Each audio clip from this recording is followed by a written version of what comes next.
vibeBooks presents Great Expectations, Chapter 14, by Charles Dickens. Chapter 14. It is a most miserable thing to feel ashamed of home. There may be black ingratitude in the thing, and the punishment may be retributive and well-deserved, but that it is a miserable thing, I can testify. Home had never been a very pleasant place to me, because of my sister's temper.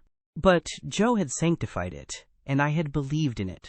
I had believed in the best parlor as a most elegant saloon. I had believed in the front door as a mysterious portal of the temple of state, whose solemn opening was attended with a sacrifice of roast fowls. I had believed in the kitchen as a chaste, though not magnificent apartment. I had believed in the forge as the glowing road to manhood and independence.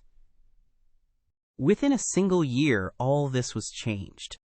Now it was all coarse and common, and I would not have had Miss Havisham and Estella see it on any account. How much of my ungracious condition of mind may have been my own fault, how much Miss Havisham's, how much my sister's, is now of no moment to me or to anyone. The change was made in me. The thing was done, well or ill done, excusably or inexcusably, it was done. Once it had seemed to me that when I should at last roll up my shirt sleeves and go into the forge, Joe's prentice, I should be distinguished and happy. Now the reality was, in my hold, I only felt that I was dusty with the dust of small coal, and that I had a weight upon my daily remembrance to which the anvil was a feather.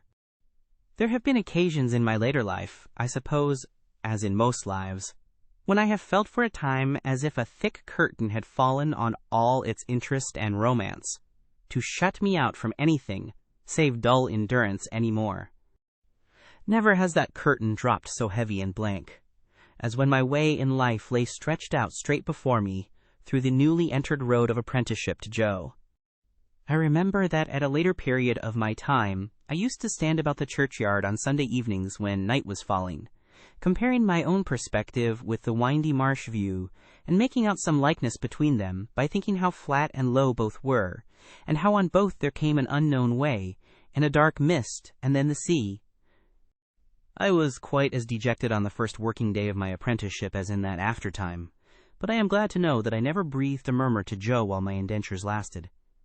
It is about the only thing I am glad to know of myself in that connection. For, though it includes what I proceed to add, all the merit of what I proceed to add was Joe's. It was not because I was faithful, but because Joe was faithful, that I never ran away and went for a soldier or a sailor. It was not because I had a strong sense of the virtue of industry, but because Joe had a strong sense of the virtue of industry, that I worked with tolerable zeal against the grain. It is not possible to know how far the influence of any amiable, honest-hearted, duty-doing man flies out into the world, but it is very possible to know how it has touched oneself in going by, and I know right well that any good that intermixed itself with my apprenticeship came of plain, contented Joe, and not of restlessly aspiring, discontented me. What I wanted, who can say? How can I say, when I never knew? What I dreaded was that in some unlucky hour I, being at my grimiest and commonest, should lift up my eyes and see Estella looking in at one of the wooden windows of the forge. I was haunted by the fear that she would, sooner or later, find me out, with a black face and hands, doing the coarsest part of my work, and would exult over me and despise me.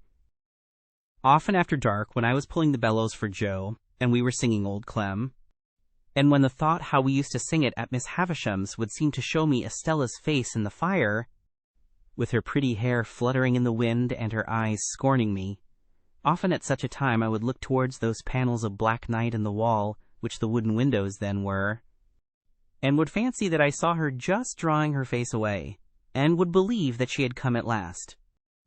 After that, when we went into supper, the place and the meal would have a more homely look than ever, and I would feel more ashamed of home than ever, in my own ungracious breast.